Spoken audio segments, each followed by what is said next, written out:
Aye, aye, and I'll chase him round Good Hope, and round the Horn, and round the Norway Maelstrom, and round Perdition's flames before I give him up. And this is what ye have shipped for, men, to chase that white whale on both sides of land, and all over sides of earth, till he spouts black blood and rolls fin out. What say ye, men? Will ye splice hands on it now? I think ye do look brave. That is Herman Melville. But what that also might pertain to is younger abstention and my good colleague, Sam Gedge, who joins us today on Short Circuit, your podcast on the federal courts of appeals.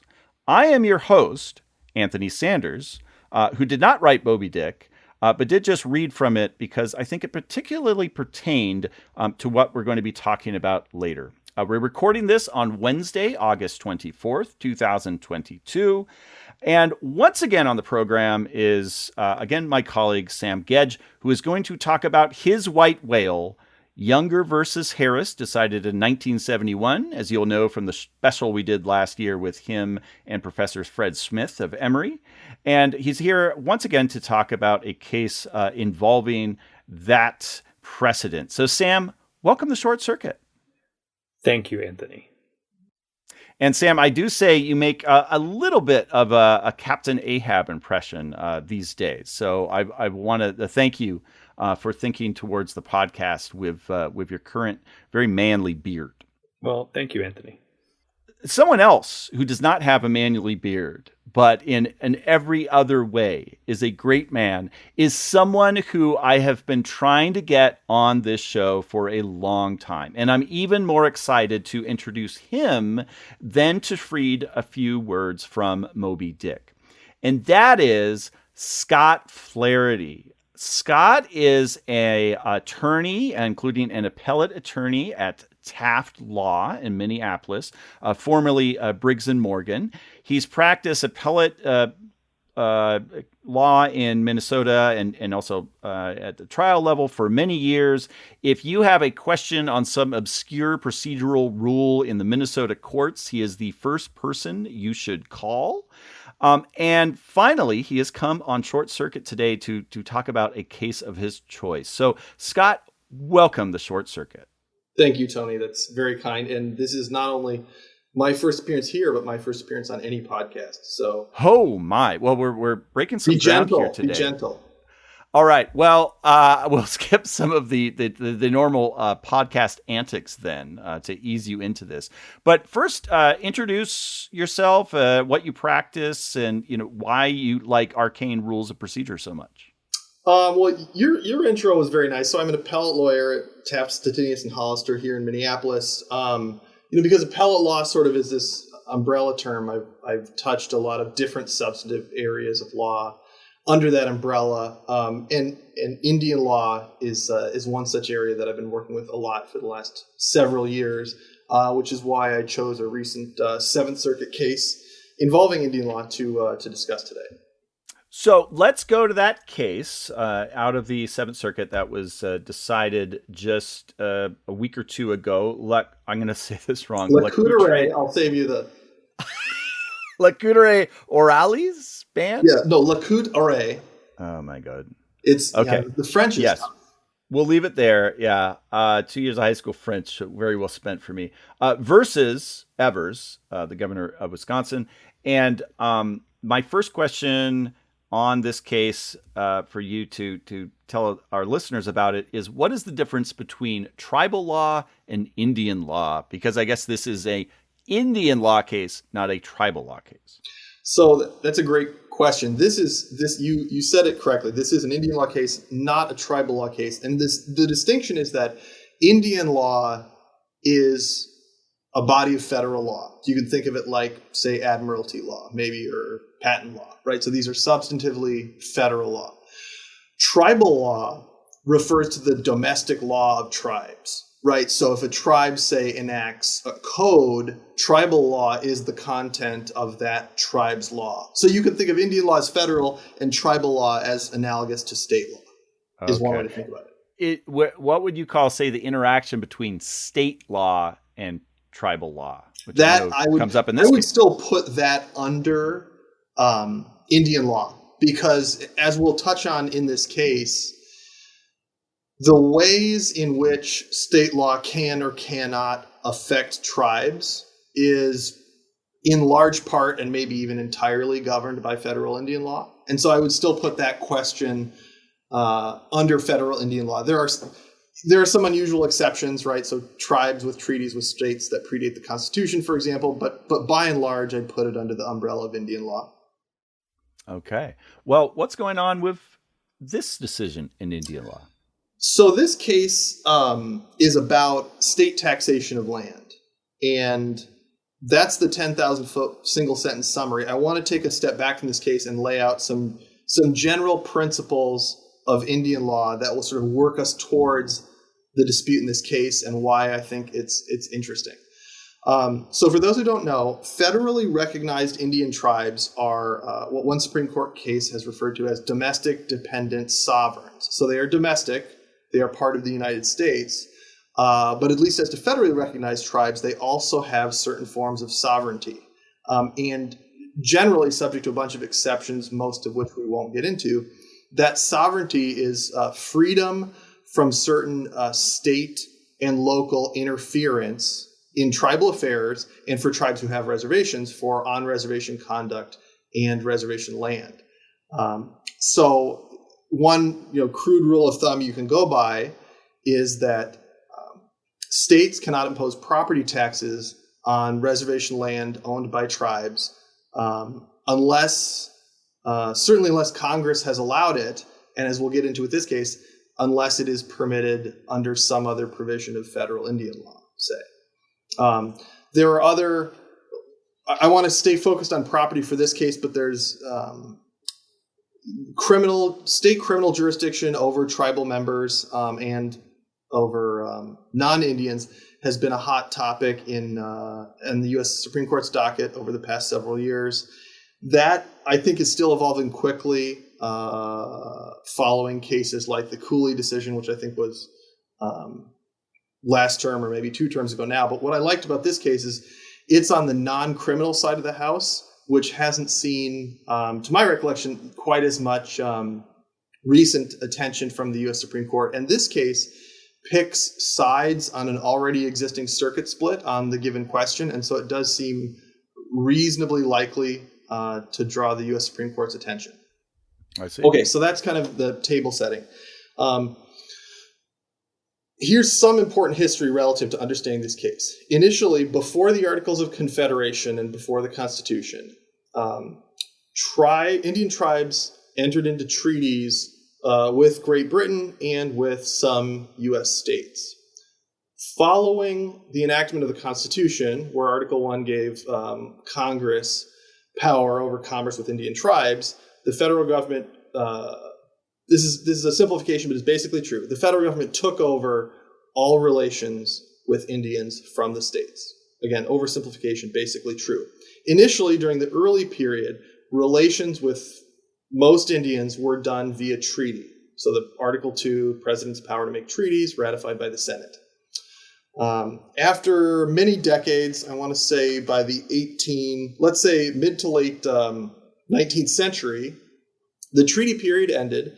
Congress passed a law saying, no more treaties with tribes, we're going to use statutes. Now, some statutes, since the beginning, and I say the beginning, I want to say 1790, I believe, was the first Intercourse Act. So statutes had always been used, but the treaty-making period ends and Congress uses its statutory power to regulate the United States' dealings with tribes.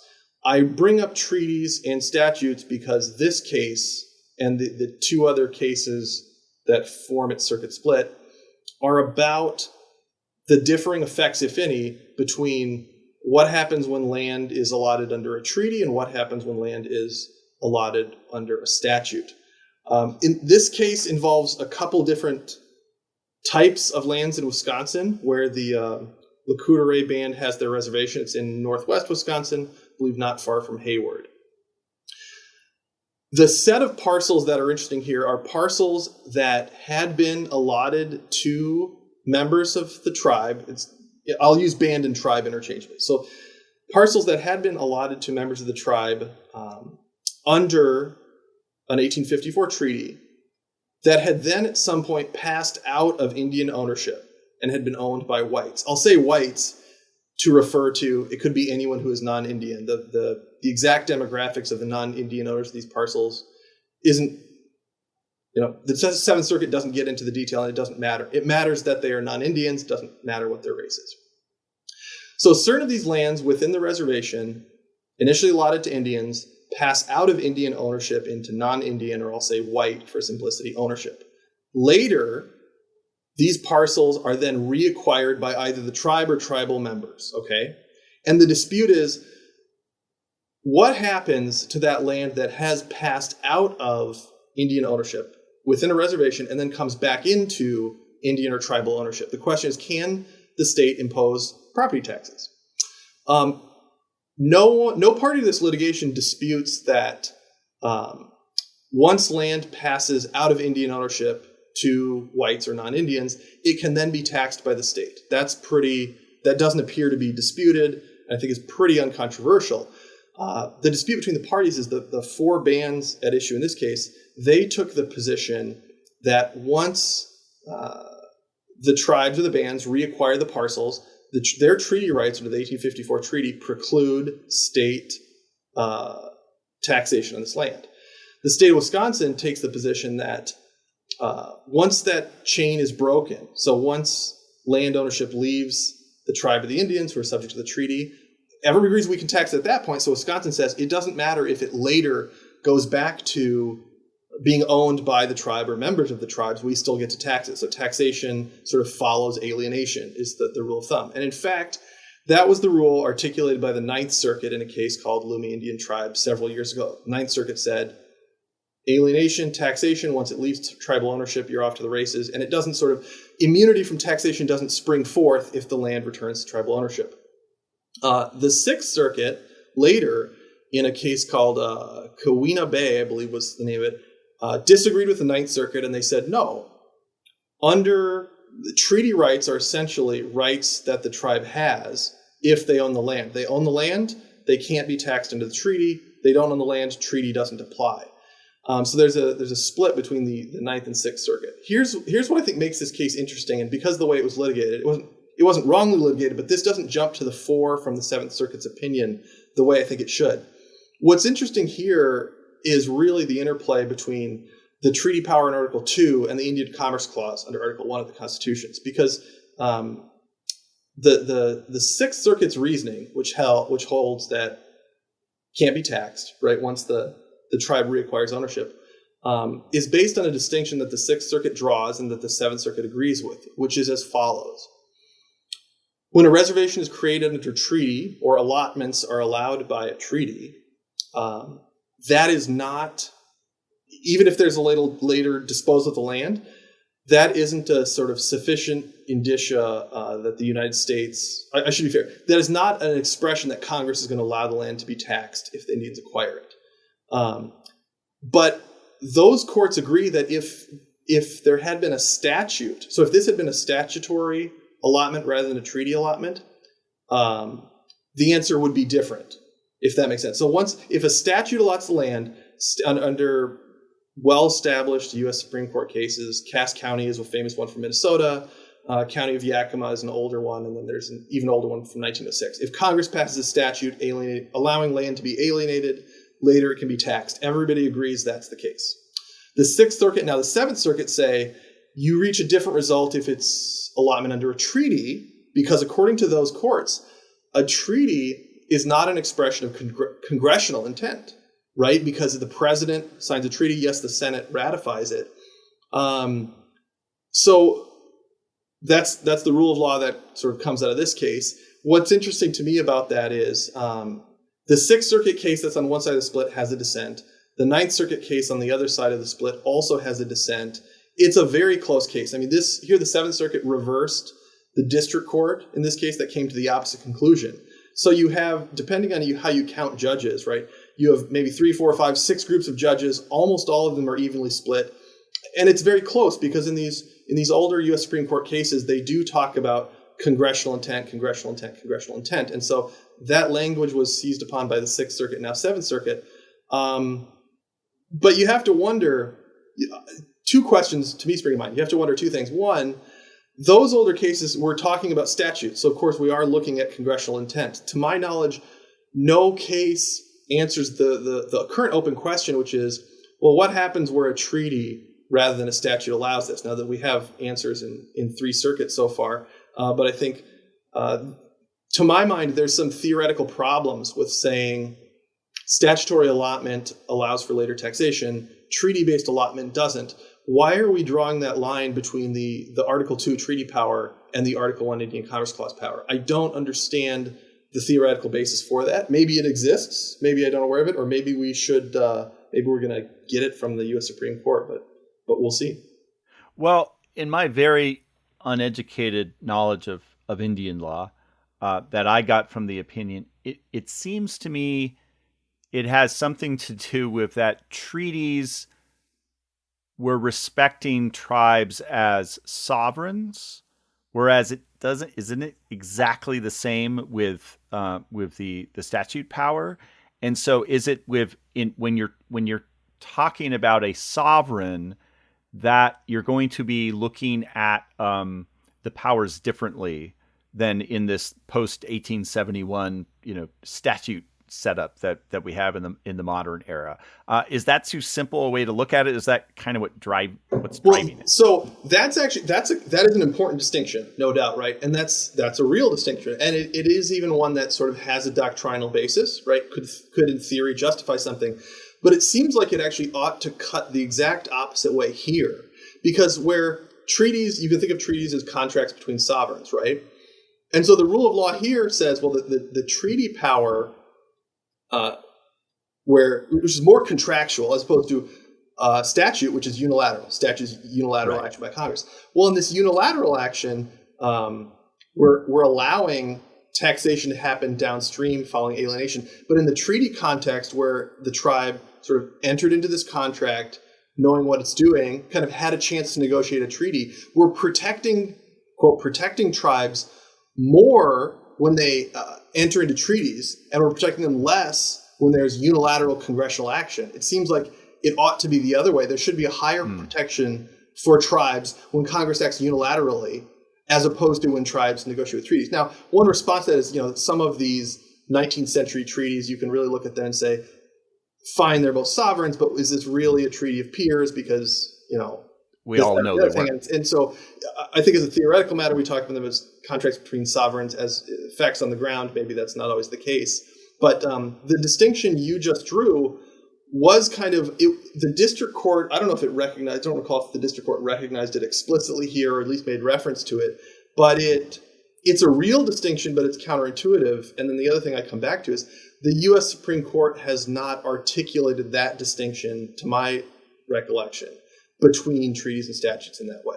So it's a long-winded way of saying, I don't know. That is a distinction. I don't know that it supports the outcome here. If the court does, say, take this case or a similar case on this issue, again, this is my very unexpert question coming out. Do the recent cases in criminal law, especially the couple that come from Oklahoma, McGirt, and then just this last term, Castro Huerta, do they portend anything on this question, or is it really just a separate thing in Indian law? I'm going to say briefly, the recent cases don't really answer this question, because the things that were disputed there are either not disputed here or don't matter. So the criminal stuff, nothing criminal is in the mix here. And in terms of, so the recent case about civil jurisdiction over non-Indians in Indian country, there's no dispute here in this case about where the Lakudere Reservation is. And so the scope of Indian country is not at issue. No, this is sufficiently different. And the reason I picked it is because it was not a criminal or law enforcement case. It's pretty different. I see. Now, I want to give one caveat, though. There is a rule of law that could emerge from this case or any of these cases that it has not been adopted by any of the circuits to look at this, which you could say whether land allotted under a treaty can be taxed by a state subsequent to alienation turns on a particular treaty. I mean, that would be, and the text of any particular treaty almost always matters. That wasn't the result here. the Sixth Circuit considered the treaty language, but I don't think it was dispositive. So this case is interesting because I think it's got a split. It could go different places, and it could say some interesting things about the distinction between powers under Article 1 and Article 2, even if it's just the treaty-making power under Article 2 and the Indian Commerce Clause under Article 1. I mean, there's a bunch of interesting ingredients here in this case. Can I ask a foolish question about this? I feel like we're kind of in a safe space here. This is a safe space. Yeah, no one's listening.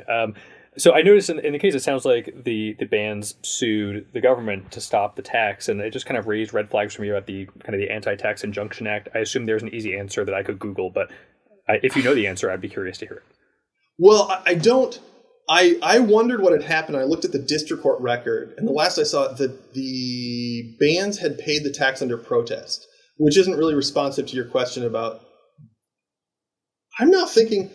I think somewhere in the district court order, the state or local governments did make some argument along those lines, and I think the district court rejected it. But my recollection was it was not on Indian law grounds, and certainly it was not in the mix of the issues raised to the Seventh Circuit.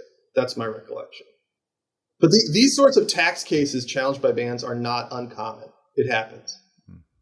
And for listeners' benefit, the act that Sam is talking about is that generally when you're suing about a tax, it is essentially it's very hard to get into federal court because you're expected to try to litigate that through the state court tax system, essentially. And this was listeners may remember this was an issue in the Obamacare litigation where the court had to say, well, this isn't a tax, so we can adjudicate it, but it is a tax, and so therefore there's no constitutional problem with that part of Obamacare.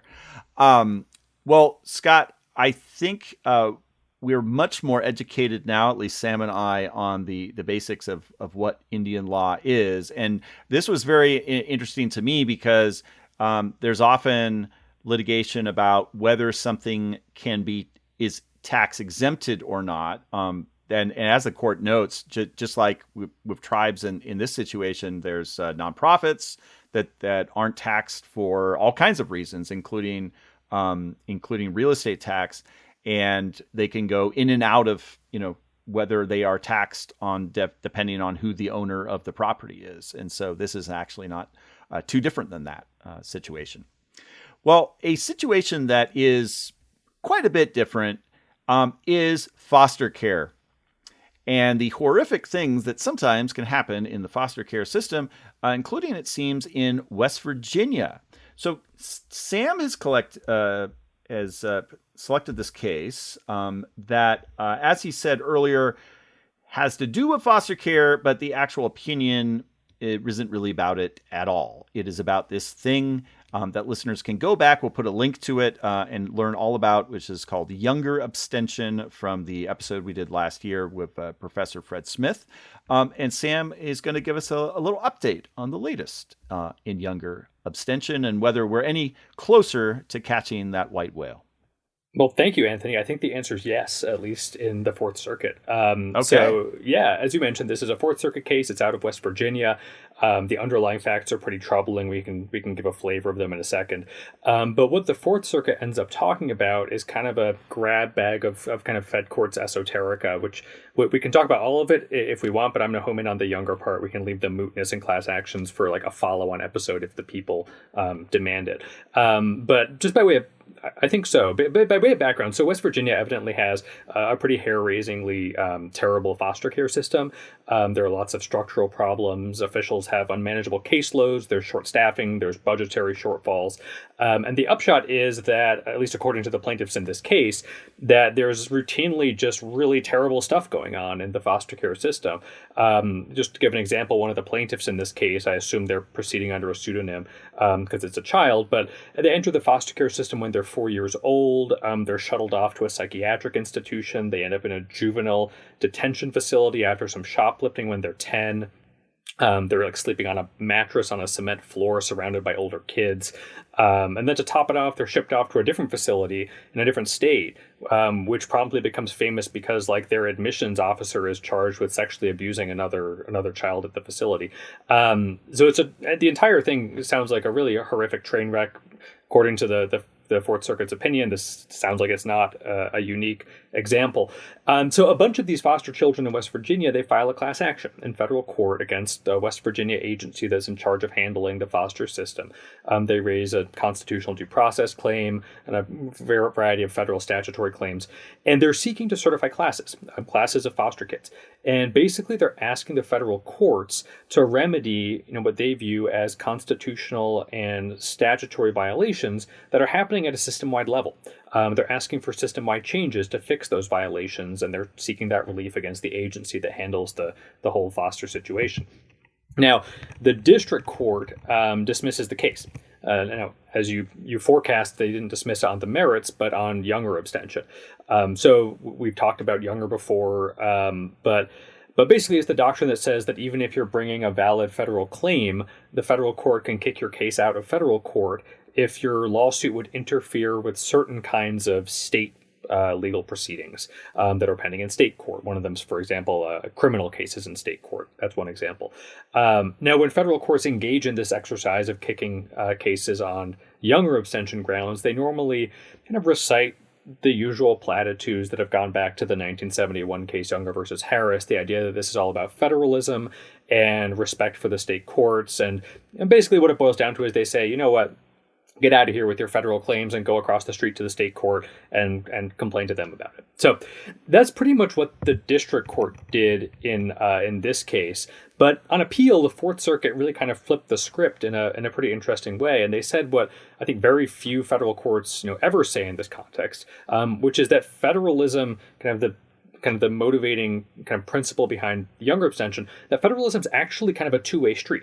It's not just a label for kicking federal civil rights claimants out of federal court. It's not a label that government lawyers can latch onto to try to get themselves out of federal court.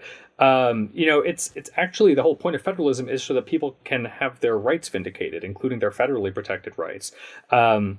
And so what the majority in the Fourth Circuit really comes down to saying is that Younger abstention is a narrow doctrine. It's a narrow exception to the rule that people get to choose their forum. And it's narrow for a reason, namely that people with federal claims normally should have the right to present those claims in a federal forum, if that's where they want to be. So that's kind of like, I guess, some high level kind of, talking about federalism. But, the Fourth Circuit's analysis really kind of starts off on a kind of a pretty straightforward doctrinal track. The Supreme Court has said there's these three categories of state cases that can give rise to Younger. The majority kind of marches through them and says, yeah, there's state courts that are kind of involved in the foster care system. There are these periodic check-ins with the local courts, but it's not the kind of thing that the Supreme Court has said normally triggers Younger abstention. And that's all well and good. But the majority then really kind of goes a lot further. There's a very short dissent that complains about the majority spending another 17 pages on just pontificating about kind of these broader principles. And the majority kind of makes some points that I think kind of a lot of federal courts, would benefit from hearing, which is the idea that, when you're a foster kid, for example, or when you're in some other group of vulnerable people whose rights are being violated, often the only way that you're going to get a systemic remedy for those violations is through class action litigation. So here, for example, the West Virginia lawyers, the West Virginia agency said, well, you should apply Younger abstention because every single one of those kind of 4-year-olds and preteens and adolescents in foster care, they can just argue for statewide systemic relief during their quarterly check-in with the local judge in state court. I'm sure their judge will be very interested in that. Precisely. I mean, like it's laughable, but it's also the kind of laughable absurdity that government lawyers raise all the time in this context and that federal courts often kind of buy into. But the Fourth Circuit really engaged with that in a way that you don't see very often, and kind of said what I think our reaction was to that, which is that it's completely unrealistic to expect these kids individually to secure systemic structural relief in their individual check-in hearings. Basically, the idea that these systemic problems, these funding problems, these staffing problems, they demand systemic relief. And the most obvious way to secure systemic relief is through class action litigation. That's kind of the whole point that we have Rule 23 and we have class action litigation to begin with. So where the majority here comes down on is basically saying you just can't get that kind of systemic relief in these one-off state court proceedings. And for that reason, you can't just invoke Younger abstention reflexively and say, go take it up during your kind of quarterly 10-minute status conference in state court. I can keep going, but I guess I'll kind of try to bring us to a close on this line of the case, because I really think it's kind of exciting as far as Younger abstention goes, because it's a rare moment of judicial engagement when it comes to these kind of abstention principles. And frankly, Anthony, you mentioned your former guest Fred Smith from Emory. A lot of what the Fourth Circuit majority is saying here has echoes of what Professor Smith has written about. He's written a great article called, I think it's Abstention in the Time of Ferguson. And he makes the point, which not many folks have done, that, Younger abstention absolutely should not be a tool for kicking people out of federal court when the folks are trying to vindicate these systemic or structural kind of class-wide rights. And it's great to see that idea kind of getting traction with the majority in this case. And in the Fourth Circuit in particular, I mean, there are certainly some circuits, I would say the Seventh Circuit is one of them, which are pretty reflexive when it comes to kicking folks out on pretty aggressive views of Younger abstention. The Fourth Circuit really has a history of looking critically at these kinds of defenses that the governments raise. This is one example of that. So, it's a super exciting case. Younger abstention continues to be just where all the excitement is at when it comes to hot. Yeah, civil rights litigation. I'll add, as I said, there's like a couple of page dissent from Judge Rushing. She ultimately agreed that just based on a straightforward application of Supreme Court doctrinal Younger precedent, that Younger shouldn't apply here. But she said, okay, so maybe we should just say that and not talk about all of these broader issues with the doctrine. I have one question. So I find very plausible the notion that I find it impractical, as you suggested, the notion that you can get structural relief in state court in a 10-minute status conference in a some sort of foster care status hearing. Would there have been a way, or did the court even discuss whether they could proceed on a class basis but in state court? Was that on the table?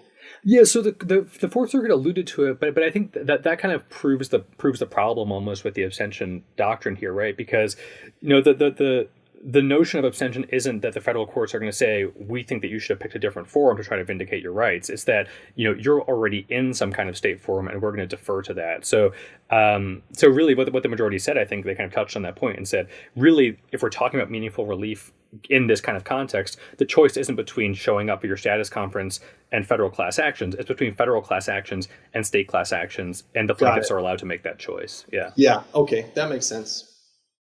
Scott, have you ever had a Younger harpoon thrown at you or thrown one yourself? I was trying to remember that. I may have once thrown a Younger harpoon now that I think about it. We won't talk about that. Raised a Younger issue. I don't remember. I was actually thinking, I think I have, but I can't recall a specific instance. But I used to do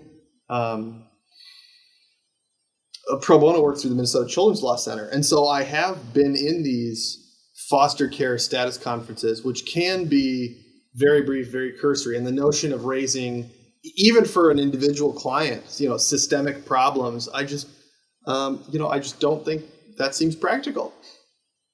And it really brings up the kind of the major reason for the Younger exception in the first place, which is that it applies if in the state court proceedings you can raise these claims and have an adequate forum or whatever the phraseology is. And this just isn't, I think this is maybe the most extreme version I've ever seen of that just not applying. There's all kinds of ways where I know in some good case law that the courts have said what doesn't apply where, it's an administrative proceeding and you couldn't have an adequate record made, or you couldn't even an appeal, and in some cases no final judgment. This is just it utterly laughable that you could have any kind of anything similar to a federal class action lawsuit. Well, thank you both for both the sale of the Younger Seas and the Indian law versus tribal law distinction. Scott, is there anything else? Any hot topics in your practice that people should be watching for, or cases they should be following? I see only hot topics, but they're also esoteric. It's hard to begin one at this point. But yes, the answer is yes, but a non-specific yes. I see. Well, people should then keep their eyes glued to both the federal courts and some of the state courts, including the Minnesota Supreme Court, where you have a case pending. Sam, thank you for coming on, and we'll have you on again sometime. Maybe younger, maybe something else. When you've caught your white whale. In the meantime, though, I'd like everyone to thank everyone for listening. Remind everybody that we have, if you're in the New York City area, we have our Short Circuit Live coming up on October 26th. We'll put a link up to that in the show notes, and we'll be talking about it in future episodes as well. And for everyone else, I'd ask that you get engaged.